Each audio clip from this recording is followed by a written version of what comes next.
जरा सोचिए उस नौकर की क्या मनोदशा रही होगी जो सुबह सुबह अपने मालिक की कोठी पर पहुंचता है। जैसे ही वो घर में घुसता है उसे चारों तरफ खून नजर आता है और कमरों में जिंदा लोगों की जगह उसे लाशें मिलती हैं। ऐसे में नौकर करे तो करे क्या वो वहां से भाग जाए या पुलिस को बुलाए। ये 2001 की वो घटना है जिसने उस शहर के सभी लोगों के रोंगटे खड़े कर दिए थे। नमस्कार, मैं हूं श्रद्धा राय और आप देख रहे हैं द चाणक्य पे क्राइम कहानी।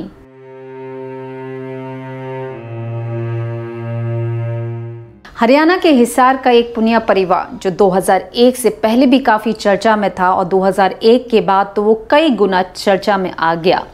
पुनिया परिवार के मुखिया रेलूराम, जिन्होंने अपने करियर की शुरुआत एक ट्रक क्लीनर के तौर पे की और बाद में उन्होंने काले तेल का बिजनेस स्टार्ट किया। ये बिजनेस इनके लिए इतना फलीभूत हुआ कि वो करोड़पति बन गए। इनकी प्रॉपर्टी के तौर पे इनके पास 160 एकड़ की ज़मीन, 25 एकड़ में फैला हुआ फार्म हाउस, दिल्ली और फरीदाबाद में इनकी कई शॉप्स और फ्लैट भी। यानी कि अगर पूरी संपत्ति को आप जोड़ें तो 2001 की गणित के हिसाब से ये लगभग 50 करोड़ की थी। ये कहावत एकदम सही है कि जब भगवान देता है तो छप्पड़ फाड़ के देता है। ठीक ऐसा ही राम के साथ हो रहा था। राम ने जब इलेक्शन लड़े तो वो बहुमत से जीत गए और वहाँ के विधायक बन गए। राम न केवल पैसों से या पद से धनी था बल्कि परिवार से भी वो पूरी तरीके से धनवान इंसान था। राम की 2 शादियाँ हुई। पहली शादी से उन्हें एक पहला बेटा हुआ सुनील, दूसरी शादी से उन्हें 2 लड़कियाँ हुई यानी कि प्रियंका और सोनिया। राम जब 50 वर्ष के हुए तो उनका बेटा यानी कि सुनील, जिसकी उम्र 23 वर्ष थी, उसकी शादी हो चुकी थी और उसके 3 बच्चे थे। यानी कि पहला बेटा 4 वर्ष का, छोटी बेटी 2 साल की और सबसे छोटी बेटी 45 दिन की। वहीं पे सोनिया भी शादीशुदा हो चुकी थी और उसे भी एक बच्चा था। और प्रियंका सबसे छोटी बेटी जो कि हॉस्टल में रह के अपनी स्कूलिंग कर रही थी। 23 अगस्त 2001 राम की सबसे छोटी बेटी प्रियंका का जन्मदिन का दिन था। सोनिया यानी कि प्रियंका की बड़ी बहन उसके बर्थडे को एकदम ग्रैंड तरीके से सेलिब्रेट करने का प्लान बनाती है। पूरी पार्टी को ऑर्गेनाइज करती है और खुद जाके प्रियंका को हॉस्टल से घर पे लेके आती है। परिवार के सभी लोग वहाँ मौजूद थे, सब उसे एंजॉय करते हैं। पार्टी सेलिब्रेट करने के बाद देर रात को वो अपने अपने कमरे में जाके सो जाते हैं। अगले दिन यानी कि 24 अगस्त 2001 को नौकर सुबह सुबह कोठी पर पहुंचता है। चारों तरफ सन्नाटा था, पर जैसे ही वो अंदर घुसता है तो उसे खून दिखता है और हर तरफ लाशें नज़र आती हैं। ये देख के उसके होश फाख्ता हो जाते हैं। वो भागकर जाकर वॉचमैन को बुलाता है, पर वॉचमैन भी ये दृश्य देख के बहुत ज़्यादा घबरा जाता है। दोनों ही मिलके पुलिस को इन्फॉर्म करते हैं और जब पुलिस आती है तो पुलिस के भी होश फाख्ता हो जाते हैं क्योंकि हर तरफ लाशें थी। उनमें से केवल सोनिया थी जिसकी सांसें चल रही थी। इमीडिएटली सोनिया को हॉस्पिटल में ले जाया जाता है और उसका ट्रीटमेंट शुरू होता है।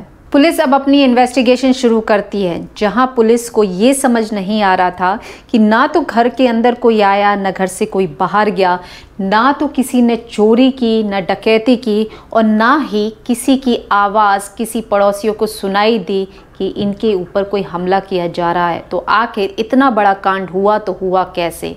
इसके बावजूद भी पुलिस ने 2 दिन के अंदर इस केस को सॉल्व किया और 26 अगस्त 2001 को पुलिस ने सोनिया को यानी कि राम की बड़ी बेटी को गिरफ्तार कर लिया। सोनिया पुलिस के सामने ये कबूल कर लेती है कि सोनिया और उसके पति ने ही मिलकर इस हत्याकांड को अंजाम दिया है। सोनिया ने जो बर्थडे पार्टी अपनी बहन के लिए ऑर्गेनाइज की थी वो इसीलिए नहीं की थी क्योंकि उसे बहुत प्यार आ रहा था, बल्कि इसीलिए की थी क्योंकि वो एक साजिश का हिस्सा था। पार्टी के दौरान सोनिया और उसके पति संजीव ने सबके खाने में अफीम मिला दी थी, जिसकी वजह से सबको नींद आने लगी।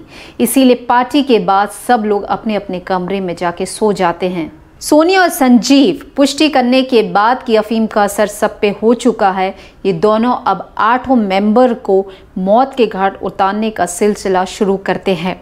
संजीव के पास जो पिस्टल थी उसमें सिर्फ 6 गोलियां थी और घर में मेंबर 8। इसीलिए सोनिया एक लोहे की रॉड का बंदोबस्त करती है और सबसे पहले अपने पिता के कमरे में जाती है, पिता को रॉड से मारती है और पिता की जान चली जाती है। उसके बाद वो अपनी माँ, अपनी छोटी बहन, अपने सौतेले भाई सुनील, उसकी पत्नी और 4 साल, 2 साल और 45 दिन के बच्चे की जान ले लेते हैं, पहले रॉड से मार के और फिर गोली मारकर।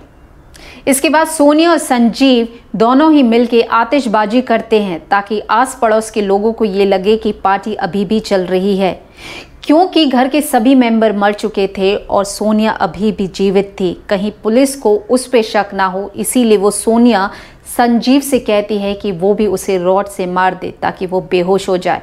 संजीव भी ठीक वैसा ही करता है जैसे सोनिया बोलती है। सोनिया रॉड लगने पर बेहोश हो जाती है और फिर संजीव अपने घर पे चला जाता है। पुलिस को शुरू से ही सोनिया पे शक था। सोनिया भी कोई पेशेवर क्रिमिनल नहीं थी, इसीलिए वो भी पुलिस के सामने टूट जाती है। पुलिस उसके पति संजीव को भी गिरफ्तार कर लेती है। चार्जशीट दाखिल होती है और कोर्ट ट्रायल शुरू हो जाते हैं। 2004 में सेशन कोर्ट इन दोनों को फांसी की सज़ा सुनाती है।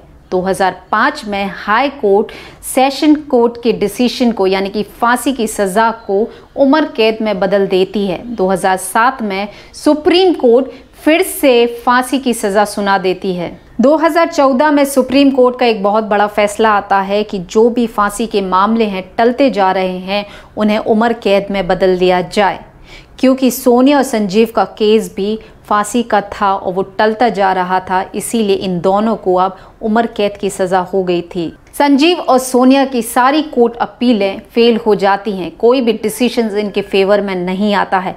इन दोनों के पास एक आखिरी विकल्प बचता है, वो कि राष्ट्रपति से क्षमा याचिका, पर ये भी इनके अगेंस्ट चली जाती है। 2018 में संजीव को जुगाड़ करके फर्जी पेपर बनवा के 15 दिन के पे रोल पे बाहर हो जाता है और उसके बाद वहां से फरार भी हो जाता है। वहीं पर सोनिया जेल में रह के अपनी जान लेने की कोशिश करती है। सोनिया दोबारा ऐसा प्रयास ना करे, इसीलिए उसे एक सेपरेट सेल में रख दिया जाता है। 2021 में संजीव को पुलिस मेरठ यूपी से गिरफ्तार कर लेती है। सोनिया, जो कि एक ताइक्वांडो प्लेयर थी, स्पोर्ट्स क्लब में उसकी पहचान संजीव से होती है। संजीव एक जूडो प्लेयर था और मध्यम वर्ग परिवार से आता था। इन दोनों के बीच में अच्छी दोस्ती हो जाती है और प्यार हो जाता है और दोनों एक दूसरे के साथ लव मैरिज कर लेते हैं। पर इस फैसले से सोनिया के परिवार के लोग खुश नहीं थे, पर देर सवेर परिवार के लोग सोनिया और उसके हस्बैंड संजीव को एक्सेप्ट कर लेते हैं और सब लोग खुशहाल तरीके से जीवन जी रहे थे। संजीव अपने जूडो करियर में कुछ खास कमाल नहीं कर पा रहे थे, इसीलिए उनके अपने घर खर्चे में भी काफ़ी दिक्कतें आने लगी। सोनिया परेशान होकर अपने करोड़पति पिता से मदद की गुहार करती है। पिता तैयार हो जाता है, पर सौतेला भाई सुनील इसका विरोध करता है। इसकी वजह से सुनील और सोनिया के बीच में काफ़ी झगड़ा हो जाता है और इसके इसी व्यवहार से सोनिया सुनील के प्रति एकदम विरोधी हो जाती है। उसे इतना गुस्सा आ जाता है कि वो उसे जान से मारने का सोच लेती है, इसीलिए पूरा ये हत्याकांड की प्लानिंग करती है और इसमें अपने पति संजीव को भी शामिल कर लेती है। क्या सोनिया के अंदर इतनी नफरत भर चुकी थी कि उसकी आंख पर एक ऐसी पट्टी लग गई जिससे वो ये भी नहीं देख पाए कि उसकी सगी माँ, सगे पिता, सगी छोटी बहन, यहाँ तक कि छोटे छोटे नन्हे मुन्ने 3 बच्चों की वो जान ले रही है। सोनिया और संजीव आज जेल में हैं और इस उम्मीद में हैं कि ना जाने कब वो इस जेल की दुनिया से बाहर निकल पाएंगे। नमस्कार।